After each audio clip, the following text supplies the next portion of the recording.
नमस्कार दोस्तों, आप सभी का स्वागत है learn to grow with DS YouTube channel पर।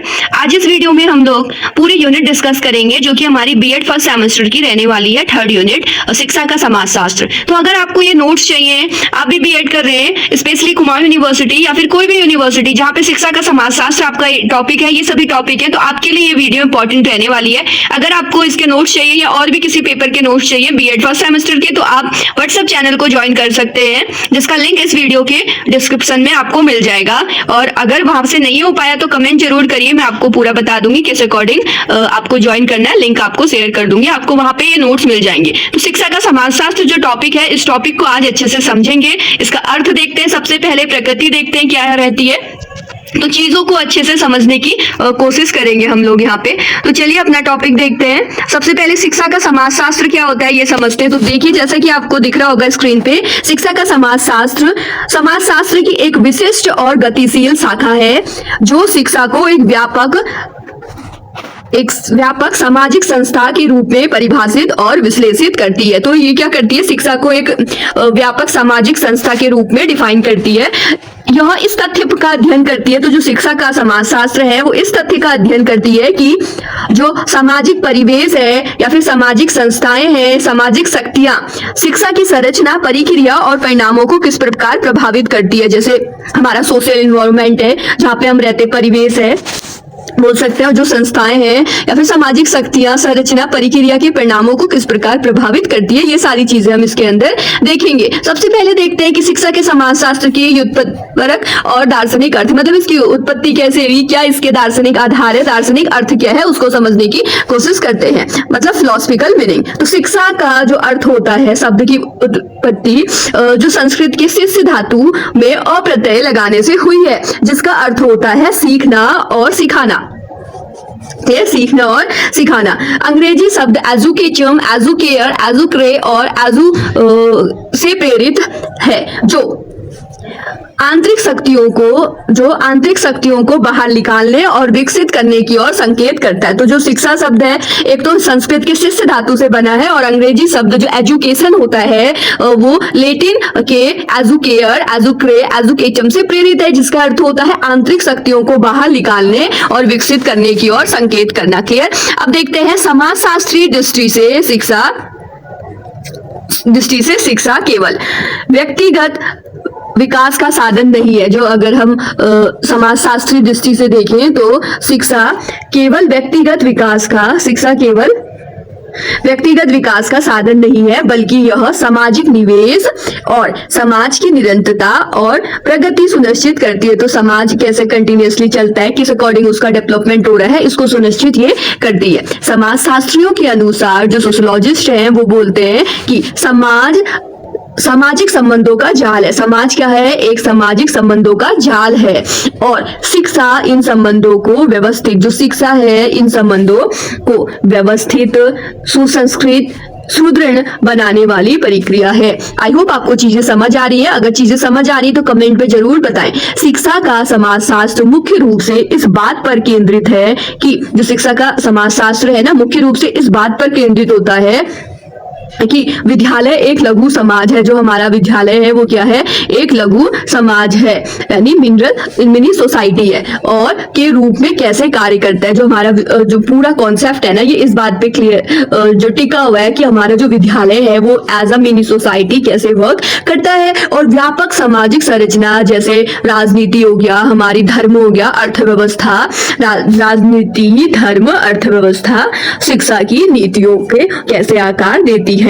तो ये पूरा जो शिक्षा का समाजशास्त्र है, समझिए मुख्य रूप से इस बात पर केंद्रित है। इसका जो फोकस है इस बात पर होता है कि विद्यालय एक लघु समाज के रूप में कैसे कार्य करता है, और व्यापक सामाजिक संरचना जैसे धर्म, राजनीति, अर्थव्यवस्था की नीतियां कैसे आकार देती है। अब देखते हैं शैक्षणिक समाजशास्त्र बनाम शिक्षा का समाजशास्त्र। देखिए, जो सोशल एजुकेशनल सोशोलॉजी होती है, क्या एजुकेशनल सोशोलॉजी और सोशोलॉजी ऑफ एजुकेशन, दोनों में क्या डिफरेंस है वो देखते हैं। तो अगर हम तुलना करें तो इसके प्रवर्तक और दृष्टिकोण, जो उसके प्रवर्तक हैं वो कौन है, तो जो एजुकेशनल सोशियोलॉजी है उसके प्रवर्तक माने जाते हैं हमारे जॉन पियाने, तो जॉर्ज पियाने तो ये बोलते हैं को इसका जनक माना जाता है। यह अधिक व्यवहारिक है, जनक माना जाता है। और ये जो हमारी है एजुकेशनल सोशियोलॉजी एक व्यवहारिक रूप से कार्य करती है। दुर्खिम, जो एमिल दुर्खिम है, इन्होंने सोशियोलॉजी ऑफ एजुकेशन की नींव रखी थी और यह अधिक सैद्धांतिक और वैज्ञानिक है। ये सिद्धांतों पर अधिक कार्य करती है और साइंटिफिक ज्यादा है। अब यहाँ पे देखते हैं जो मुख्य केंद्र क्या है, इसको समझते हैं मुख्य केंद्र को। तो जो शिक्षा की समस्याओं के समाधानों के लिए समाजशास्त्रीय सिद्धांतों का अनुप्रयोग करना। तो यहाँ पे अगर आप चीजों को समझेंगे तो जो एजुकेशन सोशियोलॉजी है, जो वो उसका जो मुख्य केंद्र होता है वो शिक्षा की समस्याओं का समाधान के लिए समाजशास्त्रीय सिद्धांतों का अनुप्रयोग करना होता है। और जो हमारी सोशियोलॉजी ऑफ एजुकेशन है वो शैक्षणिक संस्थानों को एक सामाजिक इकाई के रूप में अध्ययन करना और उनके सामाजिक पक्ष की खोज करता है। तो ये सारी चीजें हैं। अब देखते हैं प्रकृति। तो यह अप्लाइड सोशियोलॉजी का अंग है, शैक्षणिक सुधारों पर बल देता है, जबकि यह शुद्ध शाखा है और शिक्षा और समाज के संबंधों का वैज्ञानिक विश्लेषण करती है। तो यहाँ पे चीजें आप देखिए, जो एजुकेशन सोशियोलॉजी है, एजुकेशन सोशियोलॉजी वाला ये पॉइंट डिफाइन हो रहा था। तो ये क्या करती है, हम अप्लाइड है, एक अप्लाइड संस्था है, यानी यहाँ पे चीजें अप्लाई होती हैं। और जो सेकंड हमारा है सोशियोलॉजी ऑफ एजुकेशन, यहाँ पे चीजें ना अधिक क्या हो रही है, और यहाँ पे सिद्धांत दिए जा रहे हैं। एक शुद्ध शाखा है जो शिक्षा के संबंधों का वैज्ञानिक विश्लेषण करती है। और इसमें जो है देखते हैं प्राथमिकता किसको दी जाती है। तो इसमें शैक्षणिक प्रक्रिया और उसके व्यवहारिक परिणामों का प्रधानता दी जाती है। और जो ये है हमारे पास क्या इसको बोलते हैं हम, सोशियोलॉजी ऑफ एजुकेशन या सामाजिक संरचना, अंतःक्रिया और सामाजिक व्यवस्था को प्रधानता दी जाती है इस पे। अब जो इम्पोर्टेंट कॉन्सेप्ट है कि शिक्षा का समाजशास्त्र की वैज्ञानिक प्रकृति क्या है, ये क्वेश्चन पूछा जाता है वैज्ञानिक प्रकृति दे वाला। तो इसमें शिक्षा का समाजशास्त्रिक प्रकृति, अब हम देखते हैं अगला अपना। तो जो हमारे पास इसकी प्रकृति रहने वाली है ना, जो सबसे पहली चीज है हमारे पास है अनुभवजन्य परिणामों पर आधारित सामाजिक अंतःक्रिया का विश्लेषण। और नेक्स्ट है कार्य कारण संबंधी की खोज और सार्वभौमिकता। तो ये सारी चीजें हैं, अब इन्हें एक एक करके समझते हैं। तो देखिए, जो अनुभवजन्य परिणाम पर आधारित है, यानी यह शिक्षा की समस्याओं का अध्ययन केवल कल्पना के आधार पर नहीं बल्कि वास्तविक सामाजिक आंकड़ों और निरीक्षण के आधार पर करती है। जैसे कोई भी प्रॉब्लम है ना शिक्षा से रिलेटेड या फिर हमारे पास लर्निंग से रिलेटेड, तो उसका जो सॉल्यूशन है, जो शिक्षा का समाजशास्त्र है, वो केवल कल्पना से नहीं करेगा। वो क्या करेगा, वास्तविक जो सामाजिक आंकड़े हैं या फिर जो भी निरीक्षण करके चीजें लिख ली हैं उस पर, उसके आधार पर अपना फाइनल डिसीजन देगा। और सामाजिक अंतःक्रिया का विश्लेषण विद्यालय के भीतर होने वाले सूक्ष्म सामाजिक प्रक्रिया जैसे शिक्षक छात्र संबंध और सहकर्मी समूह पेयर ग्रुप के प्रभावों का वैज्ञानिक विश्लेषण करता है। तो यहाँ पे इस चीज का भी वैज्ञानिक विश्लेषण करा जाता है, जो स्टूडेंट और टीचर्स का आपस में संबंध है, रिलेशन है, वो किस अकॉर्डिंग है, और जो पीयर ग्रुप्स हैं वो किस प्रकार एक दूसरे को प्रभावित करते हैं। तो इसका भी जो वैज्ञानिक विश्लेषण है यहाँ पे किया जाता है। थर्ड पॉइंट था कार्य कारण संबंधी की खोज। तो यह इस बात की जांच करता है कि समाज में होने वाले परिवर्तन शिक्षा व्यवस्था को कैसे प्रभावित करते हैं। जैसे कोई भी सोशल चेंज है, जैसे औद्योगिकरण हो रहा है, तो कारण जो जहाँ उद्योग, आप समझिए चीजों को, जैसे औद्योगिकरण हो रहा है, उद्योग अगर कहीं पे हो रहा है तो बढ़ रहा है, उद्योग बढ़ रहा है, तो इसका साइड इफेक्ट एक तरह से इफेक्ट ये भी रहेगा, जो टेक्निक्स हैं वो भी बढ़ेंगी, वो भी डेवलप होंगी। तो ये सारी चीजें भी हैं। तो इस सब का भी जो वैज्ञानिक अध्ययन है वो यहाँ पे करा जाता है। और सार्वभौमिकता, इसके द्वारा खोजे गए सिद्धांत जैसे शिक्षा सामाजिक गतिशीलता का साधन है, तो वैश्विक स्तर पर स्वीकार्य है, यद्यपि उसके स्थानीय स्वरूप भिन्न हो सकते हैं। तो इसने जैसे यहाँ पे कोई सिद्धांत खोजे गए, ठीक है, और उन सिद्धांतों का सामाजिक गतिशीलता का साधन है। वो सिद्धांत क्या है, सामाजिक गतिशीलता का साधन तो है, लेकिन वैश्विक स्तर पर और वैश्विक स्तर पर वो स्वीकार भी है, लेकिन स्थानीय स्वरूप उसका भिन्न भिन्न हो सकता है। ये चीजें समझनी है आपको। तो अब देखते हैं, ये इंपॉर्टेंट है प्रगति, तो आप याद करके जाइएगा चीजों को। अब देखते हैं शिक्षा के समाजशास्त्र का व्यापक कार्य क्षेत्र यानी स्कोप, कार्य क्षेत्र क्या है। शिक्षा के समाज क्षेत्र अत्यंत व्यापक है, यानी बहुत ब्रॉड है, और क्योंकि यह व्यक्ति के जन्म से लेकर मृत्यु तक चलने वाली सामाजिक शिक्षा की प्रक्रियाओं को समाहित करता है। इसके प्रमुख क्षेत्रों का वर्णन नीचे दी गई तालिका में किया गया है। तो चीजें समझिए, स्टार्टिंग से जब से व्यक्ति जन्म हो रहा है उसका, तो वो तब से ये क्या करता है, सोशलॉजी, समाज व्यक्ति को प्रभावित करता है। तो हम उसी का तो अध्ययन यहाँ पे कर रहे हैं। जन्म के साथ ही सोसाइटी उस कोई भी व्यक्ति को प्रभावित करती है, और वो उसकी मृत्यु तक चलता है। जन्म से लेके मृत्यु तक ये चीजें चलती है कि किस अकॉर्डिंग जो सोसाइटी है वो व्यक्ति को प्रभावित कर रही है। सबसे पहले शिक्षण संस्थान और समाज, विद्यालय, महाविद्यालय और विश्वविद्यालय किस प्रकार सामाजिक आवश्यकता की पूर्ति करते हैं और समाज उनको कैसे नियंत्रित करता है। तो हाँ, जो हमारे स्कूल्स हैं, कॉलेज हैं, या फिर विश्वविद्यालय भी बोले तो ये कॉलेज होंगे, किस प्रकार सामाजिक आवश्यकता जो सोशल नीड्स है, वो सोशल नीड्स को किस प्रकार जो स्कूल कॉलेज है ये पूर्ति करते हैं और समाज उस पर कैसे नियंत्रित करता है। तो ये सारी चीजें हम इसी के अंदर पढ़ेंगे, इसके कार्य क्षेत्र हैं। तो देखिए, अगला है स्कूल में, आप इस बात को समझे कि समाज स्कूल को एक बच्चा दे रहा है। समाज क्या कर रहा है, स्टूडेंट, सोसाइटी स्टूडेंट दे रही है स्कूल को, और स्कूल को उस स्टूडेंट को सोसाइटी में रहने लायक बनाना है। तो ये उसकी, अब देखिए इसकी नीड क्या है, सोसाइटी की नीड है ना कि वो स्टूडेंट को, वो ऐसा नागरिक चाहती है जो सोसाइटी में रहने लायक हो। तो ये सारी चीजें हैं। अब है सामाजिक संरचना और शिक्षा। जैसे हमारी जो भारत देश है, तो वहां पे सामाजिक संरचना भिन्न है। हर कोई बच्चा अलग अलग पृष्ठभूमि से आता है। जाति, वर्ग, लिंग और धर्म की शिक्षा की सुलभता और परिणामों का प्रभाव। तो सामाजिक संरचना कैसी होनी चाहिए शिक्षा की, तो सामाजिक संरचना शिक्षा को किस तरह से प्रभावित करती है, ये सारी चीजें भी इसके स्कोप के अंदर आती है। अगला है समाजीकरण की प्रक्रिया। जैसे हमारे समाजीकरण के अंदर आप देख सकते हैं, जैसे परिवार है, फैमिली है, मित्र मंडली है, संचार माध्यम द्वारा बालक के व्यक्तित्व निर्माण की प्रक्रिया का अध्ययन, ये सारी चीजें हैं। अगला है सामाजिक परिवर्तन और गतिशीलता। शिक्षा किस प्रकार समाज को आधुनिक बनाती है और व्यक्ति को उच्च सामाजिक स्तर प्राप्त करने में मदद करती है।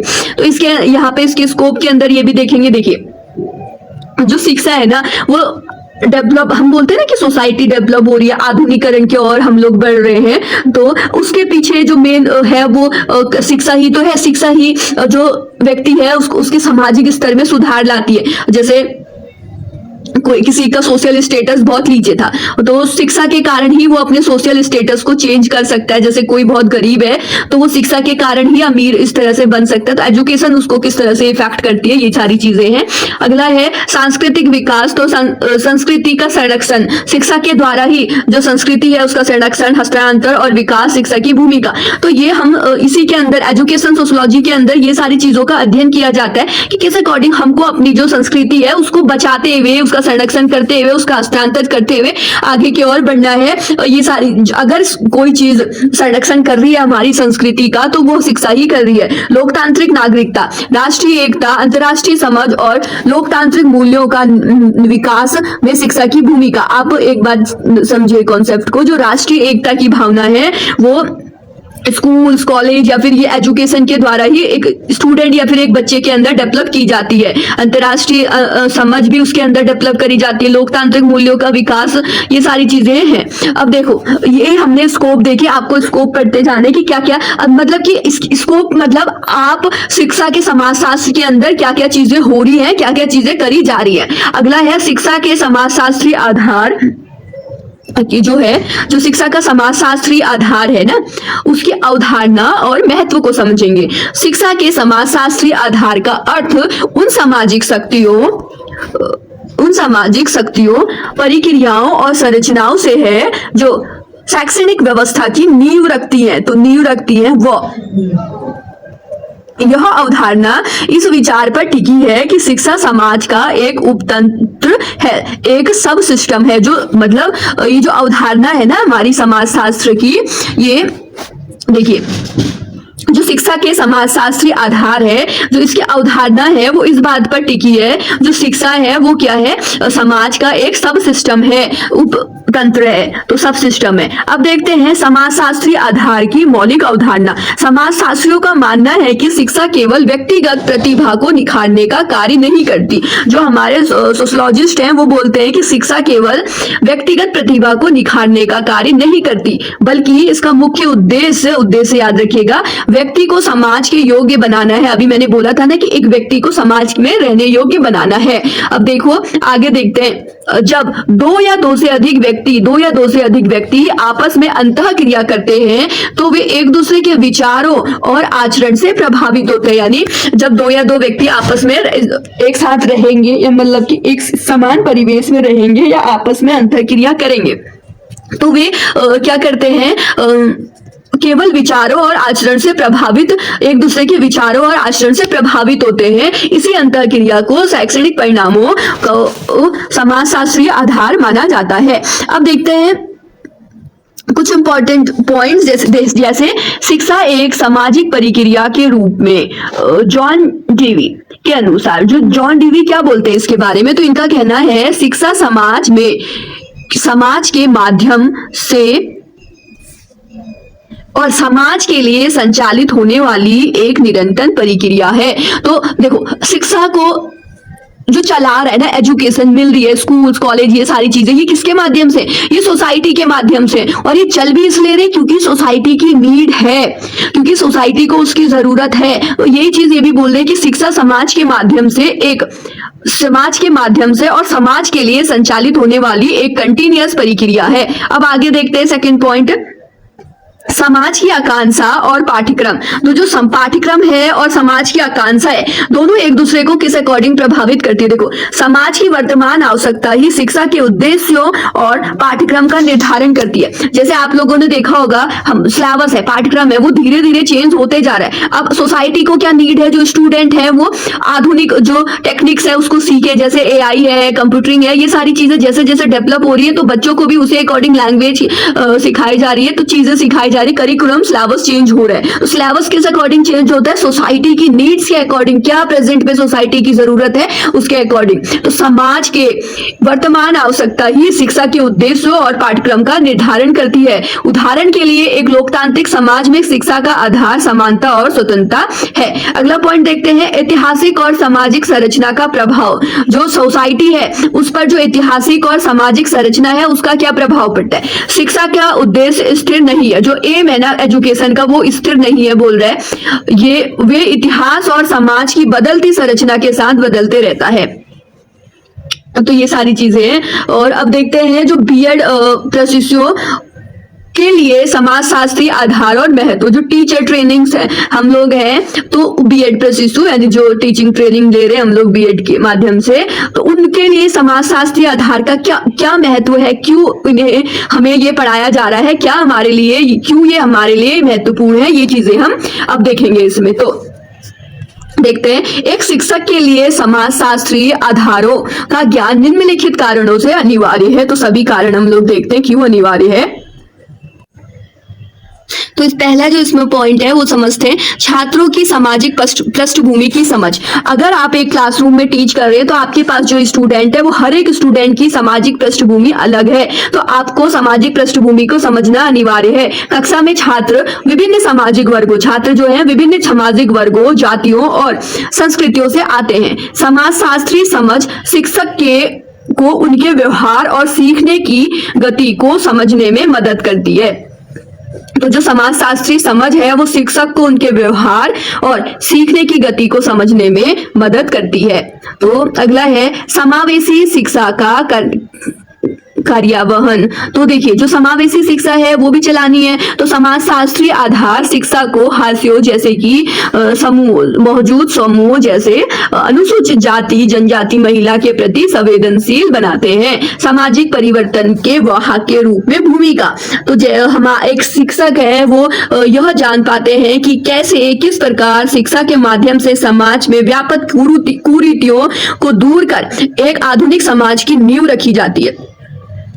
तो आप लोगों ने गीता रानी फिल्म पिक्चर है जो गीता रानी वो देखी होगी, तो किस सोशल लेवल पे चेंज आता है ना शिक्षा के कारण, आप उस पिक्चर से आराम से समझ सकते हैं। मैडम गीता रानी करके वो मूवी, मैंने तो ना उसको 3 से 4 बार जरूर देखा है, तो वो मुझे बहुत अच्छी लगती है और अभी भी मेरे को मूड करे तो मैं देख लेती हूँ। तो वही वही है ना, यहाँ पे सामाजिक परिवर्तन के वाहक के रूप में आप किस अकॉर्डिंग भूमिका निभाएंगे, आपको ये समझना बहुत जरूरी है। तो जो ग्राउंड लेवल पर चेंज आ सकता है, जो बुराइयां हैं कुरीतियां हैं उनको अगर कोई दूर कर सकता है, मेरा ऐसा पर्सनल मानना है, तो वो एज अ टीचर हम लोग ही कर सकते हैं। आधुनिक समाज की नींव हमारे द्वारा रखी जाती है।